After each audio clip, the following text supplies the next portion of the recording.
ናችሁ? ይህ ቪዲዮ እንግዲህ ስለ አርሲና ስለ አክሱም በማስመልከት ይሆናል።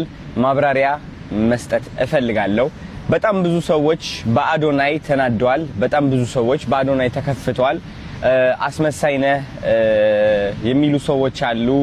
ዋሽተህናል የሚሉ ሰዎች አሉ። ለምን አዳላ፣ ዘረኛ፣ ፖለቲከኛ ብዙ ስሞች እየተሰጠኝ ይገኛል። አንፎሎ ቻሌንጅም ተጀምሮ ይገኛል ማለት ነው።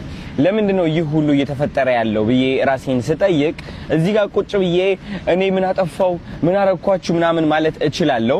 ግን ደግሞ እኔ የምወደው ነገር ስለራሴ ሁሌም ከሌላ ሰው ጫማ ሆኜ ራሴን መመልከት እፈልጋለሁ። ለምን ያ ሰው እንደዛ እንደተሰማው ሰዎችን መውቀስ ብቻ ሳይሆን አይ ቲንክ መረዳት ትልቅነት ነው ብዬ ስለማስብ ማለት ነው።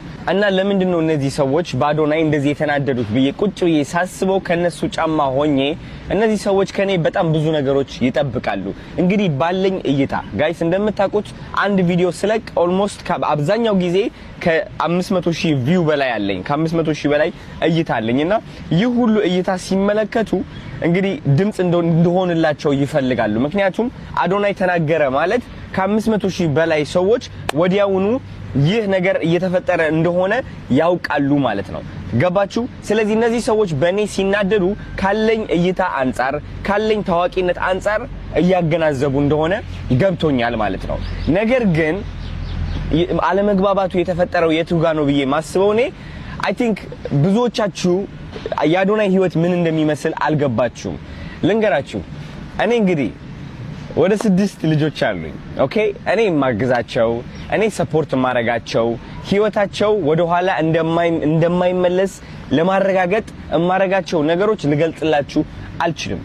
እንደምታውቁት እንደ ኤክስኪውዝ እየተጠቀምኩኝ ሳይሆን እነዚህ ከኔ ጋር ያሉ ልጆች በጣም ብዙ ጥሩ ነገሮች አስለምጃቸዋለሁ እና እነሱን ለማገዝ እፈልጋለሁ። ግን ደግሞ እነሱን ከማገዜ በፊት ራሴንም ማገዝ አለብኝ። ብራንዴን ቢልድ ማድረግ አለብኝ። ብዙ ስራ መስራት አለብኝ። አዶናይ ያለበት የሥራ ውጥረት ምርጫ ሳይሆን ጭንቀት ነው እንድታቁልኝ እፈልጋለሁ። አዶናይ በየቀኑ ቪዲዮ ሲለቅ በየቀኑ ስራ ሲሰራ እነዚህ ልጆች ላለማስራብ ነው። እነዚህ ልጆች ገንዘብ ሲጠይቁኝ የለኝም ላለማለት ነው። የቤት ኪራይ የምከፍለውን ላለማጣት ነው። ተረዳችሁኝ? ህይወቴን ለማቃናት እየሞከርኩ ያለው ሰው ነኝ። ይህ ነገር እንዴት አድርጎ ነው ከአርሲና ከአክሱም ጋር የሚያገናኘው ብላችሁ እየጠየቃችሁኝ ከሆነ ጋይስ እናንተ እንደምታስቡት ያክል ቲክቶክ ላይ እየገባው ስክሮል ማረግበት ጊዜ የለኝም። አብዛኛው ጊዜ ቀረጻ ላይ ነኝ እኔ።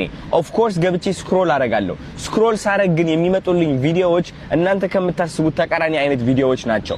because እኔ የምመለከተው አብዛኛው ቪዲዮ የውጭ ሀገር ቪዲዮዎች ስለሆኑ ማለት ነው። ስፔሻሊ ዱባይ ስመጣ ደግሞ አልጎሪዝሜ የውጭ ሀገር ነው የሚሆነው። አብዛኛው ቪዲዮዎቼ ባሳያችሁ ማስታወቂያዎች ናቸው። የአረብ ማስታወቂያዎች ነው የምላችሁ። እውነቴን ነው የምላችሁ። እና ስለ አርሲ የሰማሁትም ቲክቶክ ላይቭ ገብቼ ላይቭ ላይ ገብተው አርሲ እያሉኝ ብዙ ሰዎች ምንድነው እየተፈጠረ ያለው ሰምቼ ነበር። አርሲ ሲባል ግን እንዳሰብኩት ያክል ይሄን ያክል በቃ ይሆናል አለ ከባድ አልመሰለኝም ነበር እኔ ማለት ነው። ከዛ ገብቼ ዜናዎችን ሳነብ ስሰማ ምን ላይ ደረስኩኝ? ኦኬ የነገር መሰማት ስላለበት ቪዲዮ መስራት አለብኝ የሚል ሐሳብ መጣ። ቪዲዮም ሰራው። ተረዳችሁኝ አይደለ? ከዛ በኋላ ግን የተፈጠረው ነገር ምንድነው? አዶናይ ለምንድነው አንተ ስለ አርሲ ሰርተ ስለ አክሱም እማትሰራው? አክሱም ላይ ስለተፈጠረው ነገር ለምንድነው ድምጽ እማትሆንም ብለው በጣም ብዙ ሰዎች ተቆጡ። በጣም ብዙ ሰዎች ስሜታቸውን ገለጹ። በጣም ብዙ ሰዎችም ሰድበውኛል። ፎቶዎቼ እየተገለበጡ ኮሜንት ላይ እየገቡ በጣም ብዙ ኮንተንት ክሬተሮችም የአዶናይ ስም እያጠፉ አዶናይ እንዴት አስመሳይ እንደሆነ አዶናይ እንዴት እንደዋሸን እያሉ ሰው ለጥላቻ ለአንፎሎ እያበረታቱ ነበር። and I think ስተቱ እዚህ ጋር ነው ያለው። ማለት እናንተንም ለመውቀስ ብዬ ሳይሆን እኔን አትሊስት እንኳን ስለሆነ ነገር ማሳወቅ ከፈለጋችሁ ትክክለኛ በሆነ ስነ ስርዓት ባለው መንገድ ቢሆን ደስ ይለኝ ነበር። you know like ታቁታላችሁ እኔ ሃይማኖት ውስጥ እንደማልገባ ታቁታላችሁ፣ ፖለቲካ ውስጥ እንደማልገባ እንደማልፈልግም አልፈልገውም። ያ ህይወት ጊዜም የለኝም። ልጆቼ በምን አድርጌ ነው የምመግበው እኔ ራሴ እዛ መሃል ላይ ካስገባውኝ?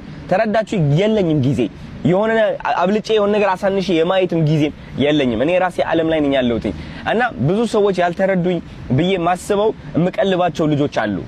26 ዓመቴ ነው you know 26 ዓመቴ ነው እና በጣም በተቻለኝ አቅም እየሞከርኩ ነው ያለሁት። ተረዳችሁኝ? 6 ሚሊዮን ፎሎወር ብዬ ሳከብር ስታዩኝ ኦፍ ኮርስ የስራዬ ውጤት ነው። ግን ይህ ደረጃ ላይ የደረስኩት እኔ መርጬ እየመረጥኩኝ አይደለም፣ ግዴታ ስላለብኝ ነው። የመስራት ግዴታ አለብኝ። ቃል የገባሁላቸው ልጆች ስላሉ ማለት ነው። እናንተ ብዙዎቻችሁ ስለ አክሱም እንዲሰማላችሁ የጠየቃችሁበት መንገድ ትክክለኛ መንገድ አይደለም። እኔን በማውደቅ አይደለም ድምጻችሁን የምታሰሙት። እናንተ አዶናይ እንደ ወንድማችሁ ብታማክሩት ኖሮ እሱም እንደ ወንድማችሁ ሆኖ መደረግ ያለበትን ነገር አይቶ ያደርጋል። ችግር የለውም። ለምን ትዕግስት አልኖራችሁም እኔ ጋር ሲሆን? ገባችሁ? በጣም ብዙ ኮንተንት ክሬተሮች፣ በጣም ብዙ ታዋቂ ሰዎች ድምጽ አልሆኑ ለአብዛኛው ለአርሲና ለአክሱም ማለት ነው። ተረዳችሁ? እኔ ግን በተቻለኝ አቅም እየሞከርኩ ነው ያለሁት። ስለዚህ ለምን ሁላችንም አብረን አንድ ላይ አንወቀስም ነው? ለምንድነው አዶናይ ታርጌት የተደረገው እንደዚህ? ለምን? ወይስ ከዚህ ያለፈ ሌላ ጥላቻ አለ ነው? እሱ ከሆነ ኦኬ በግልጽ ወይ ማውራት እንችላለን። እኔም ተረድቼ ቁጭ ላለው ማለት ነው። እሱ ካልሆነ ግን ለቀጣይ ብናስተካክለው ብዬ ማስበው የሆነ ነገር ካጋጠመ ወደ አዶናይ እየመጣችሁ መሳደብ አይደለም ያለባችሁ። እኔ ለራሴ ህይወቴ ለመቀየር እየሞከርኩ ያለው ልጅ ነኝ። ተረዳችሁኝ አይደለ? እየሰራው ያለው ልጅ ነኝ እኔ። እንዴት አድርጌ ሁሉም ባንዴ ማስኬድ እችላለሁ? 10 100 ነገር ባንዴ ማስኬድ አልችልም። አሁን ይህ ነገር በመፈጠሩ ብቻ እንኳን በቃ ላይክ አንዳንድ ሉዝ ማድረጋቸው ስራዎች አሉ። የማልፈልገው አይነት እንትን ውስጥ ይከተኛል። ተረዳችሁ? ስለዚህ እኔ የምፈልገው ምንድነው ድምጽ አልሆንም እያልኩኝ አይደለም፣ ግን የምንግባባበት መንገድ እንቀይረው። ወደ ወቀሳ ወደ ስድብ አንግባ። ብዙዎቻችሁ ኮሜንት ላይ ገብታችሁ የሰደባችሁ ሰዎች እንኳን ቪዲዮም አልሰራችሁም። ስለ አርሲ ይሁን ስለ አክሱም የሰራችሁት ቪዲዮ ምንም የለም። ምንም አስተዋጽኦ አላደረጋችሁም እኔን ከመስደብና አንፎሎ ቻሌንጅ ከማስጀመር ውጪ ማለት ነው። እኔም ልክ እንደናንተ ሰው ነኝ። አንድ አዶናይ ነኝ፣ ሌላ አዶናይ የለም። ይህ አዶናይ ደግሞ አንድ ቦታ ላይ ፎከስ አድርጎ እየሰራ ነበረ። ስም መስጠት፣ መሳደብ፣ ማወዳደቅ፣ ማንቋሸሽ ይህን ነገር ተጠቅመ የአዶናይ ጉድለቶች ናቸው የምትላቸው ነገሮች እያወጣ ፎቶዬን እየገመጠልክ እኔን ከማንቋሸሽ ልክ እንደ ወንድም መጥተህ ማናገር ትችል ነበረ። እኔን ነው ይህ ነው ትንሽ እኔ ውስጤ የደበረኝ ማለት ነው እንጂ አክሱም ላይ ስለተፈጠረው ነገር፣ አርሲ ላይ ስለተፈጠረው ነገር ድምጽ ለመሆን ዝግጁ ነኝ እኔ ሁሌም ዝግጁ ነኝ እኔ። ትክክል ያልሆነ ነገር ካለ ለመናገር ዝግጁ ነኝ እኔ። ግን እወቁልኝ፣ አንድ አዶናይ ነኝ፣ አንድ ሰው ነኝ እኔ።